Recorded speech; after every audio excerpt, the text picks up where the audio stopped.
Good evening to all. How's everybody doing? It's nice to say hello to you guys right here. Nice to say hello to you guys. Today it is what is it?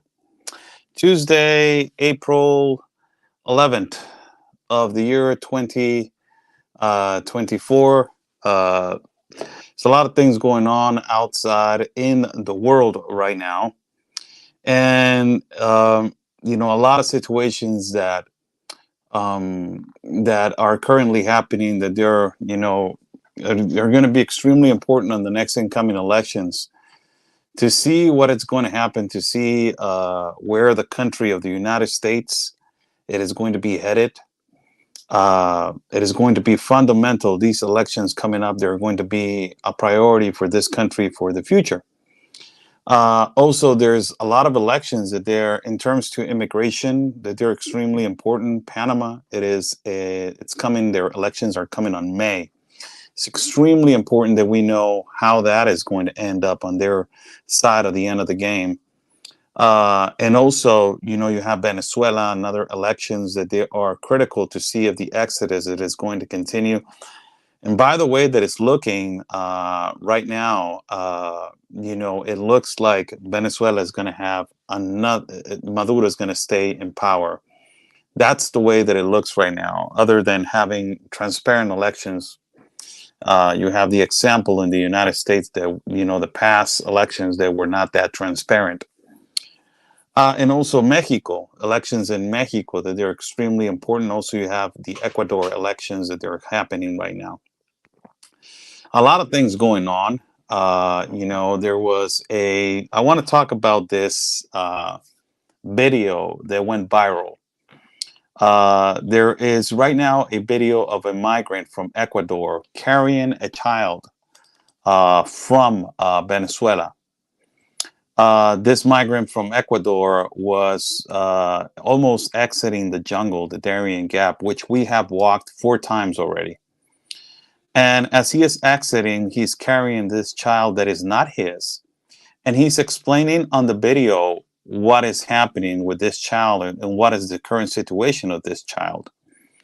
And he's saying that the mother could not, continue the journey, the horrible journey of the Darien. So the mother pleaded to this guy from Ecuador to carry his child into all the way to the migrant camps if he can help her.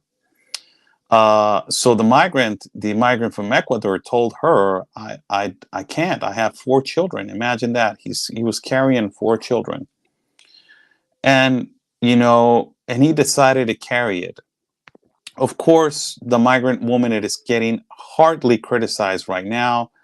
You don't abandon your child. That's number 1. What the hell are you doing inside of the jungle with a child? That's number 2. That's why we have been continuously talking about the Darien. It is not a route. We know the circumstances of the migrants and their economical disaster and social economy that is going on in their countries and insecurities. But that doesn't give you a justification to put your child through a jungle. It's clear as day. That is not a place for migrants. That is not a place for a woman, and that is not a place for a child. And this woman sadly abandoned her child to basically, be left there with with a stranger. The stranger had the trust of the woman, and the woman basically stayed behind. The news hasn't gone out if the woman made it to the migrant camp yet or exited the Darien and reunited with their child. But the migrant is talking about in the video that as soon as he gets to the migrant camps, he's going to report the child to the authorities of Panama. This is a aggravated consequence of an irregularity and also of a illegal migration through a jungle that is not supposed to be happening. The enormous trafficking of people, the organized crime, the cartel have taken over these kind of circumstances and taken advantage of human slavery that is this weaponized migration, as I have described it before. A lot of people want a better life, but they political spider webs, and also countries are using this migration for a political purpose, and they're using the Latino people for their political purpose. Sadly, that is the way it is, and that is the way it stays. What I can say about this is that we have seen in the past how violent migrants have used children in front of caravans to use them as shields to protect themselves, or to open a border gap, or to go against the flow of a National Guard of Mexico barricade or something like that. I have been into those kind of circumstances and seen that. Sometimes I'm so blinded by the situation that I don't see the aggravated situation that I'm recording at that particular time. But next thing you get a call from your manager and it tells you, look what they're doing. And I'm like, no, no, everything was okay. And then you see the video and you're like, holy cow. He's basically using the child as a shield to go through certain particular obstacles. And that is when you see a lot of parents that they are not the parents of the child.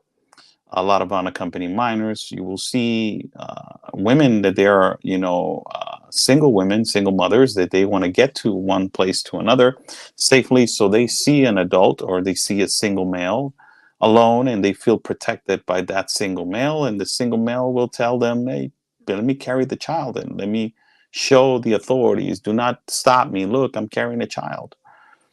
And sadly, that is the way it's working right now. That's the way it is. A lot of the things which it happens to our Latino population and to our people, it is because we lack of a lot of education. We have lived in a world where we understand how the world works, but in a different way.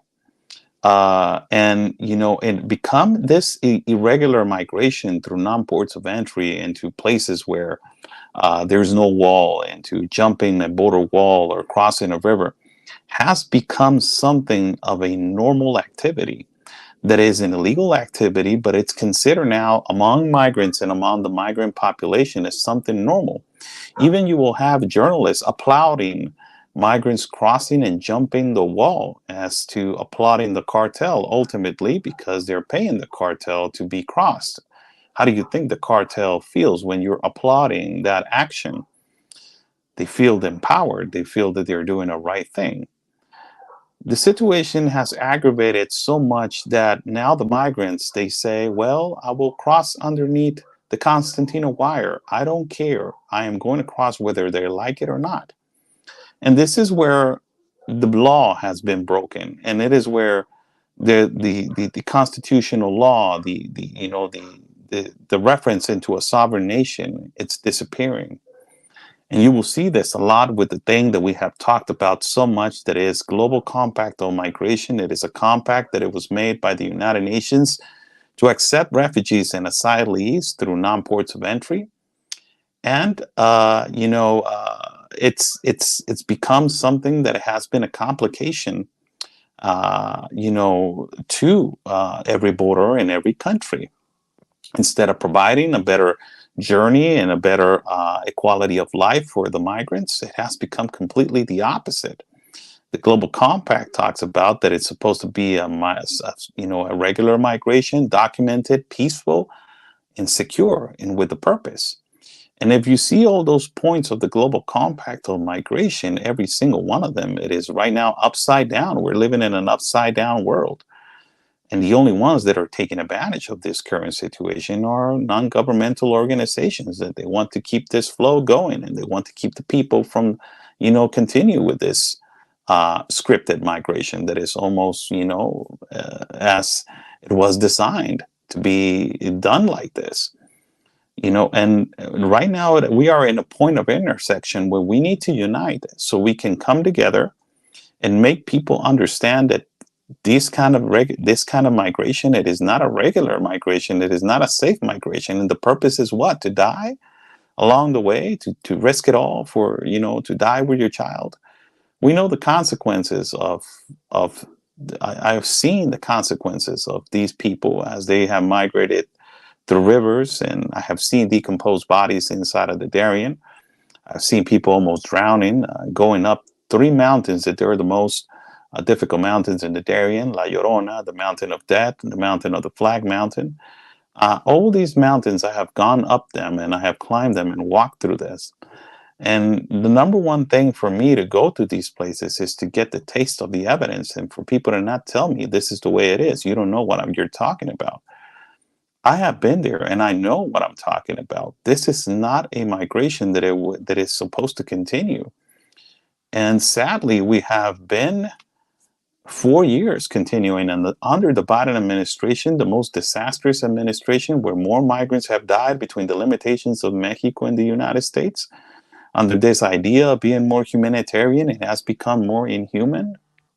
You have a lot of irregular migration right now going on in every country in Central America, South America, and also you have extracontinental migrants coming in from China and coming in from parts of Afghanistan, that everybody wants a better opportunity in life. Just recently, an NGO called by Human Rights Watch made a 130-page informative report accusing the authorities of Panama and Colombia of saying that they are the ones at fault for not protecting the migrants in a jungle like the Darien Gap. And in this 130-page report, an informative report, you actually understand, like, the NGO is trying to make the message to make everybody look and understand that this is a route that is supposed to continue. On the rhetorical response, the Service National Immigration and the Service National of Borders and the Ministry of Security and all these people of the government of Panama got together and gave a press conference. The minister, the director of immigration, by her name Samira Gosaine, came out and said, "You live out of humanitarian crisis. If it wasn't for a humanitarian crisis, you will not be here. We're living out of a crisis. Instead of fixing the crisis, you're signaling and you're pointing and you're dividing and you're instigating hate." Ultimately, she said, these NGOs, they do not know what is really going on inside of the jungle. They have never walked the tract. They have never walked the trenches of the jungle. Also, she added, what about the Panamanians, the human rights of the Panamanians? We have spent more than, I don't know, close to 70 million since this started, this, massive exacerbated migration through our country. And that's coming out of the Panamanian money of the government. And also, she said, they just burned a shelter that is called San Vicente shelter. This is one of the shelters that it was processing the migrants for them to leave from the Darien Providence into the Costa Rica border. And they burned this shelter down, losing almost $2 million. Those $2 million came out of the taxpayer, of the Panamanian taxpayer. And those $2 million could have been invested into the Darien tribes. And it was not. It was invested on the migrants. Also, she responded on this rhetorical answer. In this 130-page informative report, you don't talk about the children. You don't talk about the current situation of the child. And also, you don't talk about that, the Nicocli in Colombia. There, the United Nations is giving out Plan B pills before they go into the Darien jungle, and they try to cross the Darien jungle. Giving condoms to men before they enter the Darien jungle. What is the purpose with that? The Service National Migration Director went strong and affirmative on her response and saying, we will not tolerate these kind of statements, and these statements are completely untrue and negative to the purpose of uniting and trying to fight the number one enemy, that is the organized crime. I see a big problem right here into our Latino community and the migrant community. We lack a lot of education. In the process is because the initiative of this irregular migration, starting from the exodus, let's say from Venezuela, and you're starting from the exodus of Venezuela and you're getting free transit through every single border, the migrant gets to understand that the mechanics for this migration all the way to the Mexico border, it is for them to enter exactly the same way as they have been walking through Central and South America. And it is not like that. I have talked so many times with migrants in Central and South America and tell them that there's a process and there's a law. And I have told them so many times, I am a pro-migrant. I believe that migration is a human right, but in those human rights, you have a law and you have a process and you need to obey those laws. Sadly, right now, the migrants and a lot of the ones that they are taking the bad decision to instigate into forcing themselves in, they have committed that's an offense to the law of the United States of America. Number one. Number two, you are flagged now. That's the number one, two thing. You have ruined your process to enter a country, legally, and try to enter in a process for you to be admissible into the United States. But the most sad thing about it is that it shows the lack of education that we do not have. And it hurts.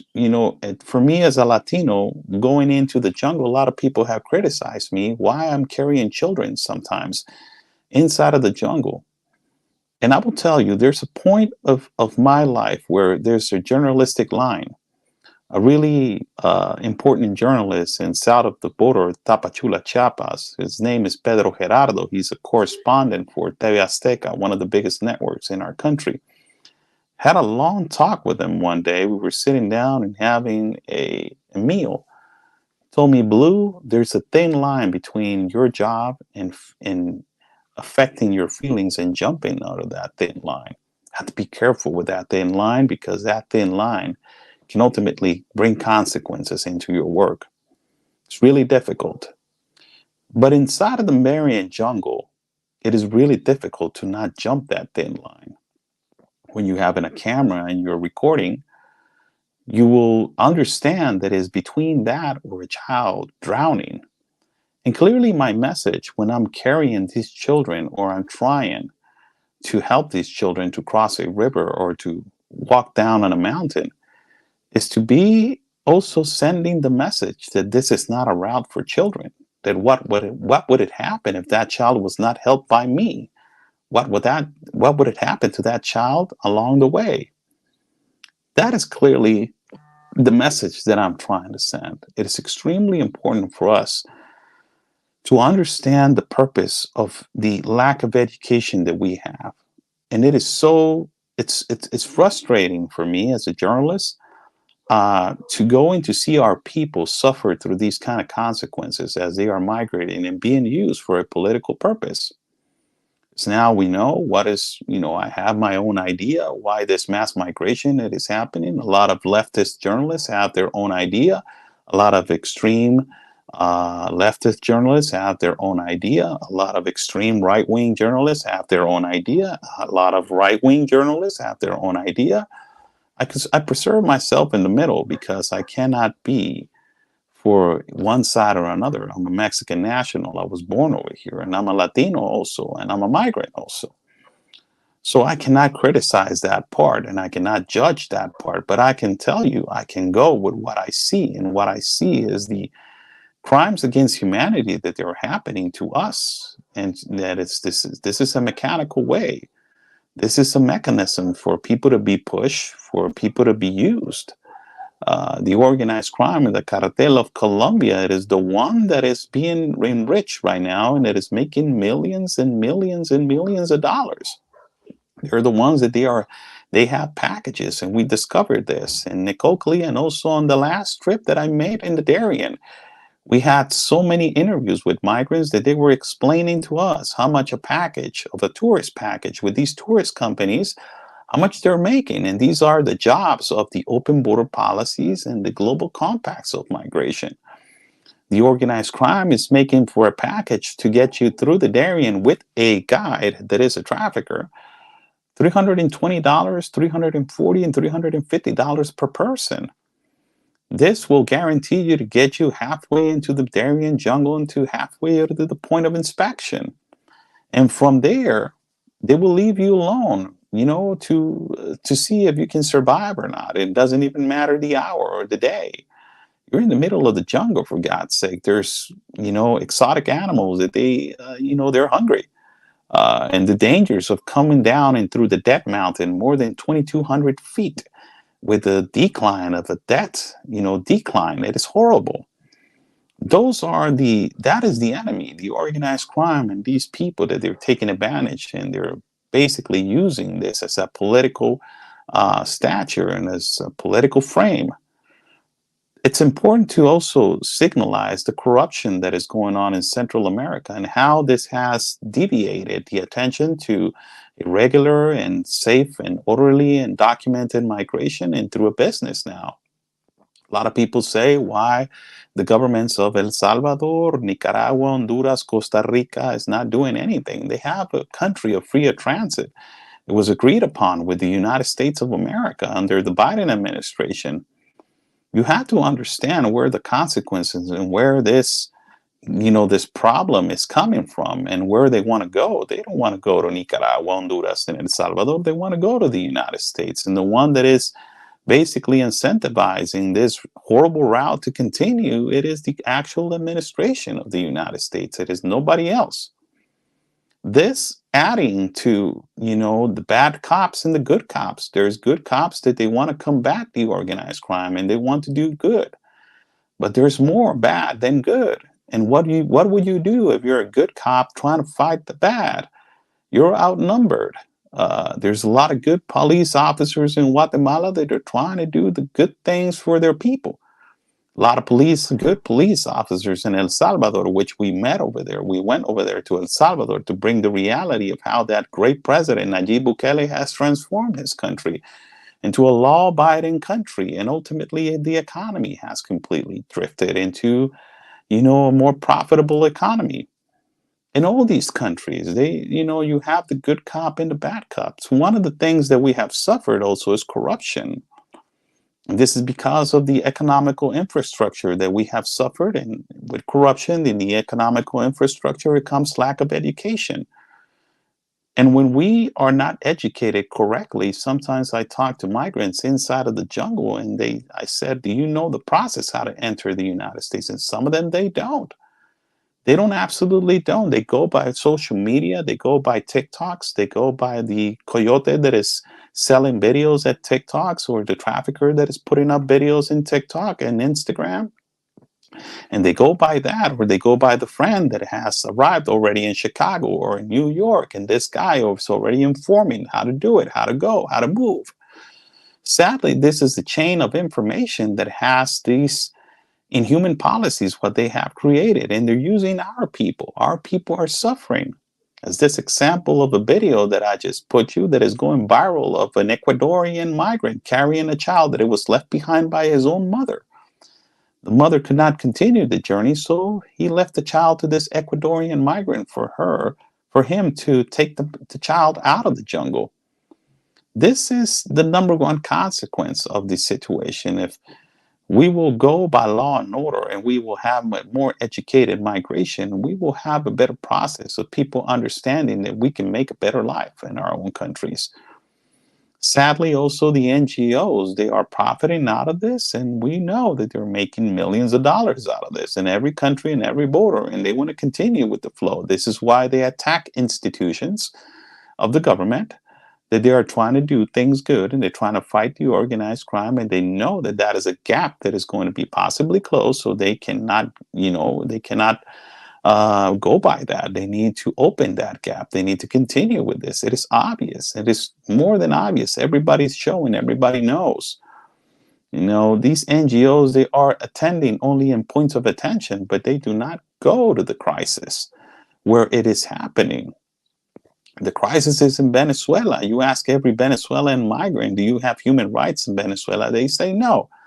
Do you have human rights to Cubans? They say no in their Cuba. Do you have human rights in Haiti? Look what is happening to Haiti at this particular situation and juncture right now. Everybody's fleeing because the cartel and the delinquent gangs have taken over. These open border policies, also what they have created is bad people coming among the vulnerable people. And because you signalize these bad people, you are now signalized by leftist, imperialistic, elitist journalists as a xenophobic, as a transphobic, as a white supremacist, as a conspiracy theorist, as a fearmonger, as creating hysteria, as a white supremacist, a fascist, racist, narcissist, and bigot. You're signalized by that. Why? Because you are creating violence in their own language. Because you're actually exercising the freedom of speech and saying this is what is coming on these open border policies and on these massive flows. basically gaslighting to everything that is happening. And it is a reality. Sadly, I will tell you, por una la pagan todos, like we say in Mexico, just because of a few bunch of 20 people, thousands are being looked at right now as bad people. And this is the situation where I'm going. Because of these open border policies and leftist political parties, hypothetical example, let's say the Democrats have completely, invested their time to, to this migration narrative. And what they have done is they have completely destroyed the word migrant, and they have dirtied the word migrant. Before the word migrant, it was a person that it was moving from one country to another, trying to get a better life and trying to understand the possibilities of entering one place and another place. But now the word migrant, because of these open border policies, it is categorized by a lot of people that you are entering the country illegally, that you are doing things wrong, that you're coming to take advantage, that you're coming for the incentives, that you are coming for this, you're coming for that. These policies have completely destroyed the word migrant, and now they're trying to change the word migrant into a person of context of mobility. The language barrier also has completely changed. Why? Because they know that the language is critical and it's important. In every border, when you're entering a country without a permit or entering through a non-port of entry, it is considered an illegal entry. But now, thanks to the global compact on migration, it changes to irregular entry, and it changes to an entry that can possibly be admissible if you presented yourself as an asylee or a refugee. This is how it has completely drifted and has changed. And it comes down to the number one thing which I was mentioning, the educational factor. It is extremely important for us to be communicating consistently and to be operating consistently, trying to fight disinformation and create a better channel of opportunity for people to understand how this works. People do not want to listen now anymore. And they don't want to listen anymore because of this policies, because of the radicalness of the progressive left. That is a destructive progressive left that everybody knows that is destructive. And it has become destructive, not only in our country of Mexico and in the borders with the United States, but also in South America and Central America. It has become completely destructive with their policies. Their agenda, it is completely to destroy every border and destroy every legal and illegal activity that happens in every country. It is clear as day. The progressives, they completely want to destroy borders. They want borders to be non-existent. But the most aggravated thing that I can mention to you guys, it is the taking advantage of a person of a vulnerable situation. And they know that the migrants are in a vulnerable situation, so they incentivize continuously for this to continue. A lot of people have died on their journeys in the Darien Gap, Central America and South America, and also being trafficked on the back of a tractor trailer in Mexico to go to the United States. Sad to see that. It is sad to see our people being used and suffer like this in an aggravated consequence. It's sad to see, the situation how it has been completely aggravated and using our people for bait, for completely destroy border sovereignty. It is the way it looks because it has been 4 years. 4 years of a promising government that said that he was going to document. Joe Biden said that he was going to document 11 million undocumented individuals, and he did not do anything about that. Also, he said that he was going to make a better, pattern and a better pathway for migrants for them to get to the United States of America. Look at the pathway right now; it's horrible. Been there 4 times in the Darien, traveled Central America, and the borders with Mexico. Walked 11 caravans. See the illicit activity that is happening in the borders with Mexico and the United States. The cartel had completely taken over the open border gaps, fighting over the open border gaps, threatening police officers in the United States of America. And on the Mexican side, You will have a lot of Mexican officers that are trying to do things right, but it is sad to say that we are overwhelmed by the illicit and illegal activity that is happening, and what this massive, massive migration has profit to the organized crime. Remember that the organized crime get paid in dollars, and they buy immediately artillery for them to be prepared for whatever circumstance or whatever situation. They're well equipped, they're well technology equipped. There are people that they're well prepared and strategically prepared to move around and to know the ins and outs of every single situation, which is, the exacerbated trafficking of people. Children are the ones that suffer the most. Children are the ones that they're being used. And this is considered child abuse. Whether you like it or not, it is considered child abuse because we know that the parent is going through a horrible economical situation, which it cannot provide food for the child. But you cannot push a child through these kind of circumstances and these kind of situations without him having a voice. It is horrible to hear late at night in the middle of the jungle a child screaming, "Mom, I want to go home. I'm scared. I'm tired. My feet hurt. I don't want to be here. I miss my dad. I miss my brother. I want to go to my bed." These kind of situations, they make you believe and they make you think a lot about where the country is going, our country of Mexico, your country of the United States of America. If this continues like this, everybody deserves a better opportunity in life. I do not have nothing against that. Everybody deserves a better opportunity in life. And, it is clear as day that everybody wants to get better. But we have a problem. And the problem is that wrong people are in charge. These people are the ones that are, aiding and abetting these policies to continue. These people are the ones that they know that there's an organized crime and there's a cartel on the other side that has taken over this vulnerability of migration and has made a profit out of it.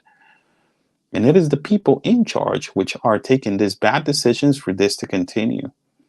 Elections are coming up in the United States of America. It is extremely important for people to understand that this is a topic that needs to be addressed on the debates or whatever they want to have debates or not between the candidates that are running for president. That is the current president of the United States, Joe Biden, runner-up for the Republican Party. It is Donald Trump, and also independent. It is Robert Kennedy Jr. This is a critical topic because lives are dying. Migrant lives matter. And their lives matter ultimately. And we need to put a safe migration and an orderly migration and a documented migration with biometrics ultimately also. Why biometrics? Because if you have biometrics and a migration, you will know if that is a critical case and an exacerbated and an immediate case of a refugee and persecution of asylum persecution case. So immediately you will attend that. You will not put it on the line to be exactly the same as an economical migrant, which is running away just because he doesn't have a job. It is completely different, the cases, aggravated cases, and also get biometrics in because we need to know who's coming in and who's coming out. And we need to know if these people that are coming in have good intentions or bad intentions to enter whatever country. It's not only about the United States of America, it's also about Central and South America. It's also about our countries.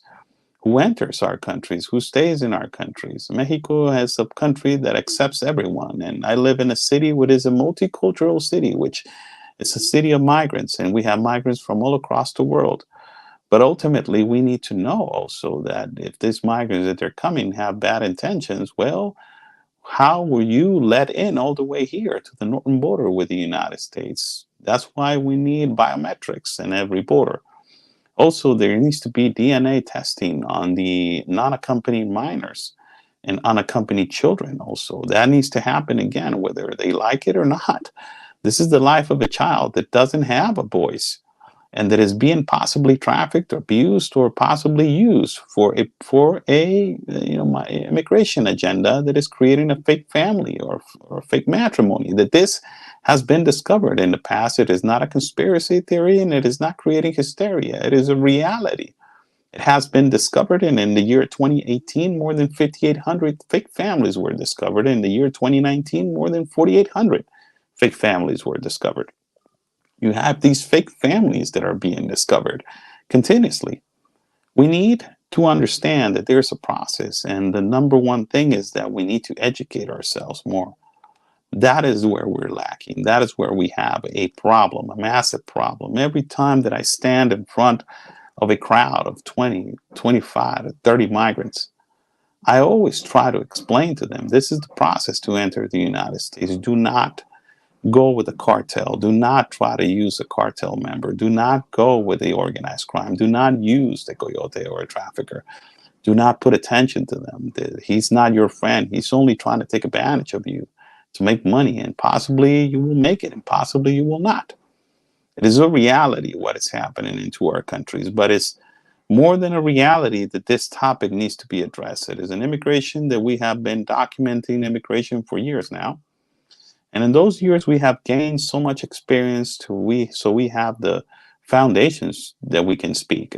If I would not have the experience that I have right now, I will not have the audacity to speak on these topics. But because I have, I can be bold and I can speak about this because I have the facts, and I have traveled through the Darien, through Central South America, Europe, been to 2 wars, Mexico, the borders with Mexico and the United States.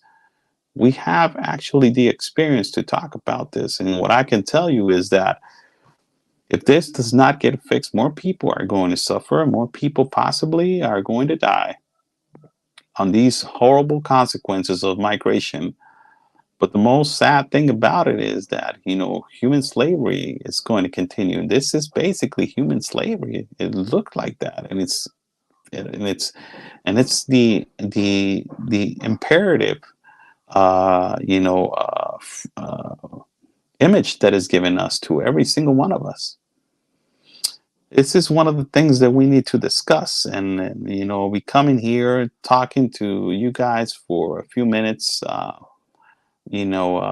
to discuss these kind of topics every once in a while. We can have a conversation, and we're coming close to election time in Mexico, and also election time in South America, and election time in the United States. And November is going to be the most important month, possibly, of the country of the United States. It is going to be something that is critical. These elections are going to be extremely critical. Uh, it's it will it's a lot is going to change entering the year 2025. It's going to change a lot. So be sure to be praying consistently. Be surrounding yourself with good energy. Be praying hardly. Give your life to the Lord. In these kind of circumstances, if you feel alone, pray. If you feel that you are being combated, or you feel that you're being ambushed, pray. And if you feel that there's a problem that is not getting fixed, like we are seeing that this catastrophe and this crisis is exacerbated and it's growing, and it is not getting fixed, well, the answer is to prayer. God bless you all. It has been a pleasure to be talking to you guys on this Thursday, April 11 of the year 2024. It is a pleasure for me to talk to you guys on this evening. It is a beautiful day outside of this Thursday. And, well, it is nice to talk to you guys. We will see each other later on during the week, talk about another different topic, and ultimately, give you guys a little bit of an opportunity to talk to me. I will accept a couple of questions. I got like 5 minutes, so it is important that you ask the questions. Say hello to everybody in the live feed. Whoever wants to ask a question. Mike Bartolini says, Oscar, what's going on with all the chemicals that they are allowing in our food today, and also how come nothing's being done about all those chemicals? Where you have a lot of food that is being sold in cans and in plastic now, so be sure to be watching out for that. I don't have any information about that, but I will be sure to be looking into it, and you can follow a lot of the people that I am with. They know a lot about the fathom and all the things that are happening in terms to the lacking of food and the shortages, the food shortages that are happening in Europe, let's per se. That a lot of people are afraid that might trickle into the continent of America, and it's already happening in several places. Are you traveling again soon? Yes, I believe that I am. Waiting a little bit of a support, so we can get funds and we can travel. So buy me a coffee is right there, pin on the chat. If you guys like to contribute to my independent reporting and travel fund, buy me a coffee is right there. Do you think the migrants will attack American citizens? I don't think so. There's you're talking about in general, you're talking about a general population of millions and millions of people. They're there to work. You have some bad apples on the tree, and those bad apples have committed big mistakes. Like one migrant, took the life of a beautiful young lady in Georgia. You have several migrants that they have done illicit and bad crimes that they're paying for it under the law. But I don't believe that all of them they're going to be, doing that such of a thing. Uh, Thanks, Oscar. I'm overwhelmed by immigration trafficking. Are we at a point of no return? No, we are actually at a critical point that we can actually change this, and we can become, for the first time, countries that they have changed their immigration laws, or can we stand by our immigration laws but create more pathways for people to understand the legal pathways for you to get to one place to another? We are at a critical stage right now, so we can make a great change, and this change can be profitable for humanity, for migrants themselves, and ultimately for the future of these countries. And when you provide economy, when you provide jobs, and ultimately you provide more than anything, security in these countries, the migrants will not leave. If you ask a Venezuelan migrant if your economy was good and it was not suffering from communism, uh, you know, uh, will you be right here? And they say no. I will not be right here. I will be in my country. So, there's a point of return, and we can change this. Uh, there are no queues. If there were, it would be have been over, not taken for years. I don't understand your comment. What do you think about Biden flying immigrants into the United States? It has been happening for a lot of time. It's not a brand new thing. Uh, it's a new procedure. It's a new way to get my immigrants into the United States of America, which they're being flown over late at night to New York, and into also some places that they are being flown over. But it's the American citizen that is the one that is suffering these consequences of a massive migration, and that's the number one. Uh, let's see, over 25 million have crossed over this BS. 25 million. It's just about too late, Oscar. We can no, your number's incorrect. No, your number's incorrect. I'm sorry. Uh, there is no fields in New York area. Wow, that's so sad. I think that we are stereotyping a population, and that is where we need to step in. Our Latino population, myself as a Latino, I can tell you that we are much better than picking up vegetables and picking up, strawberries at your fields. We are great people, entrepreneurs. I have walked in caravans with doctors, engineers, lawyers, architects, teachers. And I have walked with people that they want to do things right and migrate correctly into the United States of America. Not everybody that is walking into the country, it is a farmer who wants to go work at a farm. We have the capabilities and we have the capacities to become senators, to become doctors, to become engineers, to become everything. So, stereotyping a population just because that is what you believe, that everybody only knows how to pick vegetables. It gives me a little small, really small perspective of where your idea of immigration comes with. Uh, really small perspective it gives me. Cafecito break, how you doing? My grandfather will work on Long Island farms to support his family in Puerto Rico.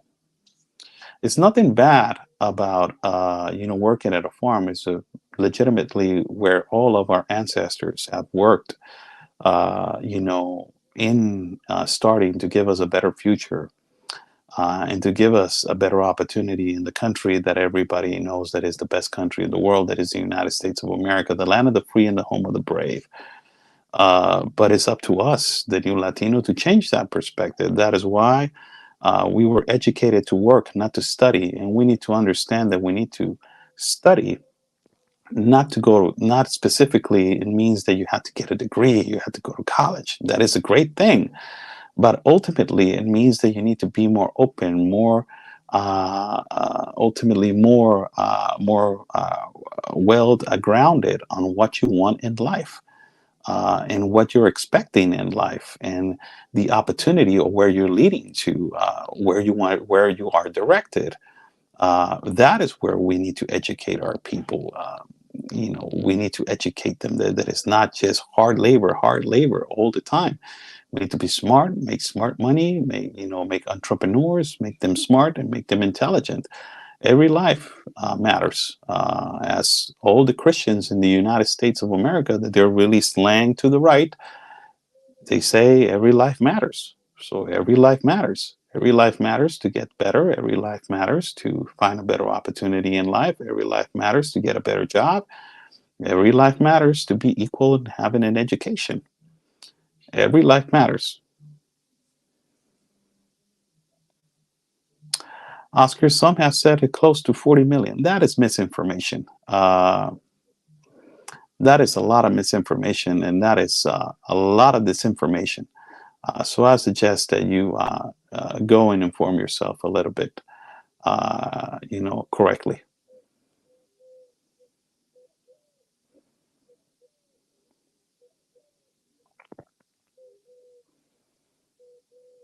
We see a lot of conspiracy people right here, but it's okay. I understand, your comments, but I'm not going to take the time to read them. It's too. It takes a lot of good energy, and you frame it on bad energy, and it just doesn't go anywhere.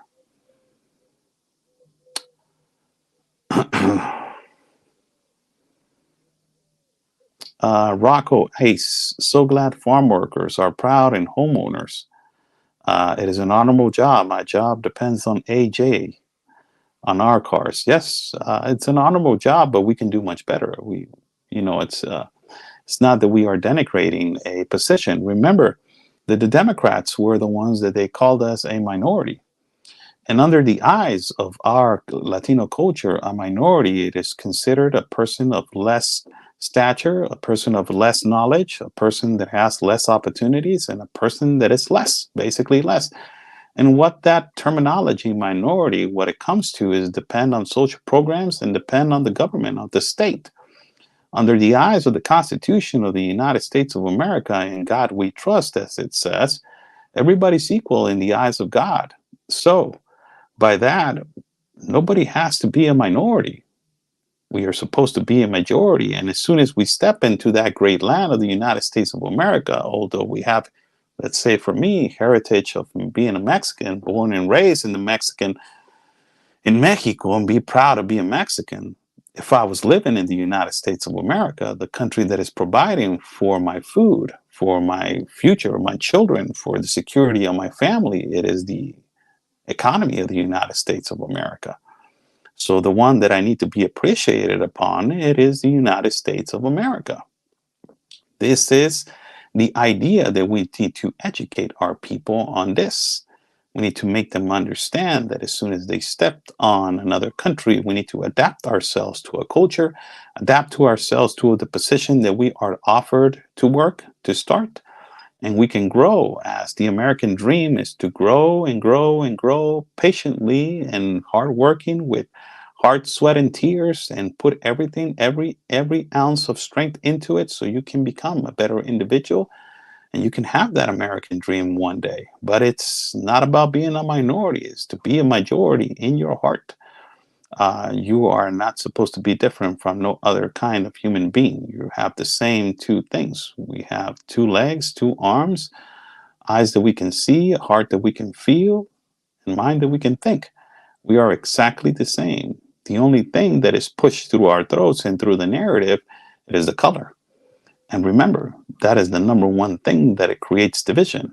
You create a subject that is a racial subject, and you create division, and that is how the state has control of people. So we need to be more upfront to that. When we are migrating to a better country, remember why we're migrating. We're migrating for a better opportunity, not to ask for handouts. We are migrating to work. We're migrating to give a better opportunity for our children, not to get handouts from the state or the government. We are hardworking people. Latinos, we are conservatives by nature, but we do not analyze that. We have the three qualities that every country and every country will love to have. First and foremost, we believe in God. The number one thing is that we have a lot of faith and we believe in God. We always work for our families, so we believe in family. And number three, we are capitalists by nature. We love to work. So we have the three top things. Let's emphasize on those three things. Let's make those three things strong and, conserve and preserve our culture and also our customs. And we preserve our customs and we preserve our culture, and we will be strong every place and everywhere. And not talking about necessarily Latinos. To be an American, that's how you guys say when you're in the United States of America. Although America, it is a continent, to be an American, it is something that you should be extremely proud upon.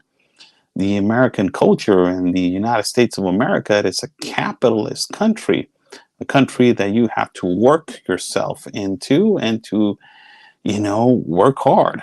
Some of the people, and I'm not talking about necessarily, I want to get into the right things of color, but a lot of the people that they're white, they have 2 to 3 jobs, and there's no white privilege about that.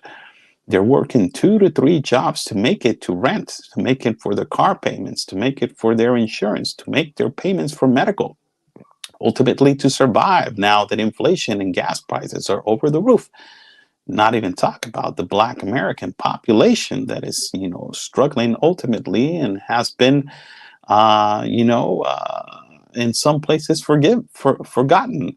And this is a struggle because these understanding and this, persuasive language of the Democrats, it is completely with a purpose to make a minority and to separate and to divide.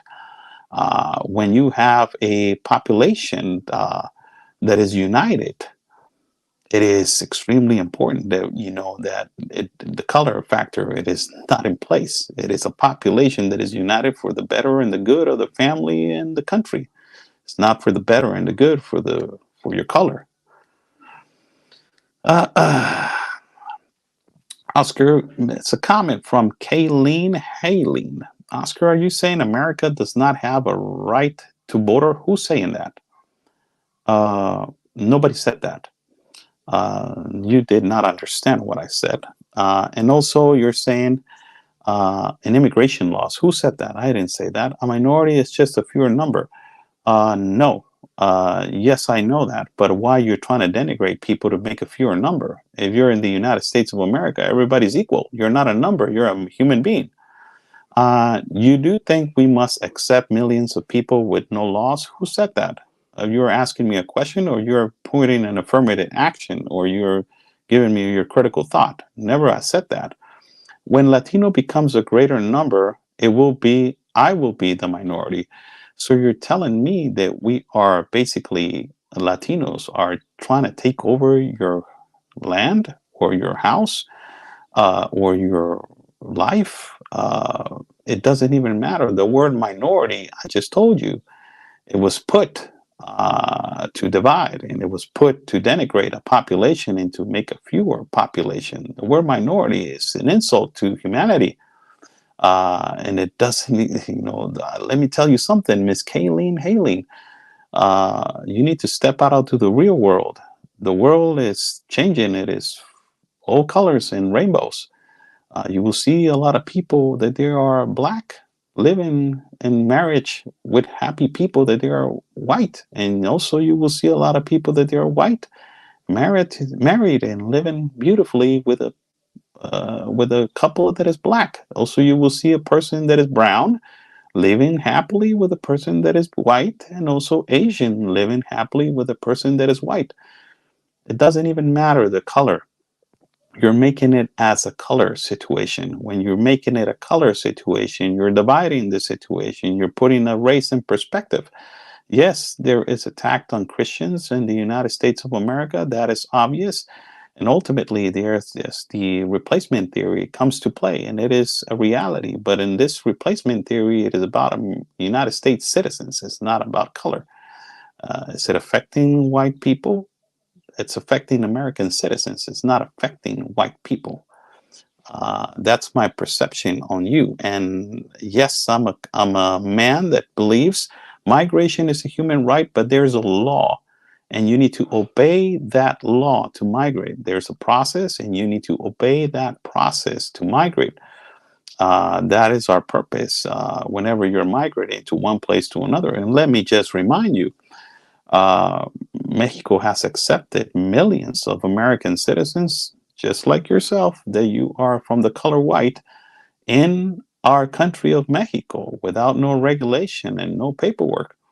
They're living over here because they cannot maintain themselves in the economy of California, where your country has great inflation and a horrible economy infrastructure right now, and you have a lot of homeless people.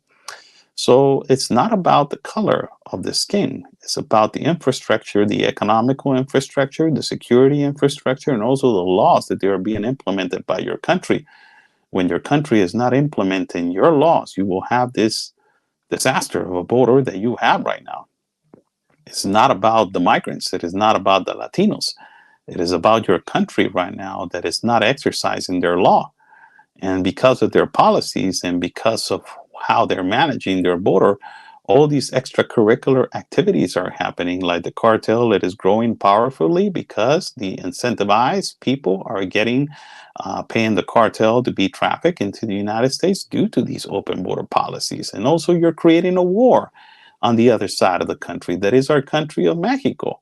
Our country of Mexico is going right now as to this. It's being destabilized at every border because in the hard parts of the border, because the cartel that is fighting for who has the connection and who has the control of non-ports of entry. This has been more exacerbated and has accelerated to happen more frequently now because of your government.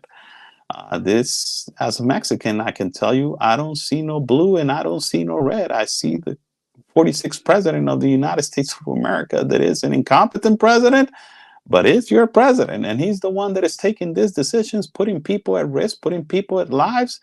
And he's the one that is putting you on those thoughts that you have. Nobody else.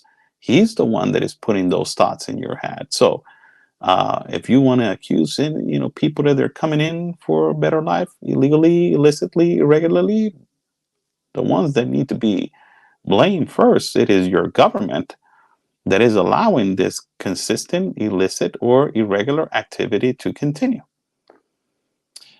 Thank you so much for joining in. I'm Oscar Blue for Real America's Voice News. Thank you so much. God bless you all.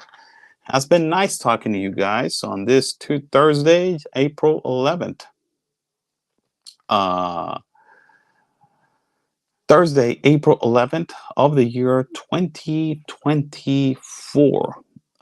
It is 4:19 in the evening. Has been really nice to talk to you guys. I will be leaving today. Tomorrow, hopefully, we will have another live so we can discuss another topic. And we can discuss another. We have another discussion, another Q&A. Be sure to share this video like the video, share the video, and on the bottom of the chat, if you consider this video to be an informative report, ultimately I will be traveling soon, so we are people funded, so there's a link right there that is called Buy Me a Coffee. If you guys like to contribute to my independent reporting and travel fund, it is right there. So God bless you all. Stay safe. And like we always say, God's plan, it is our mission. Stay safe, everybody.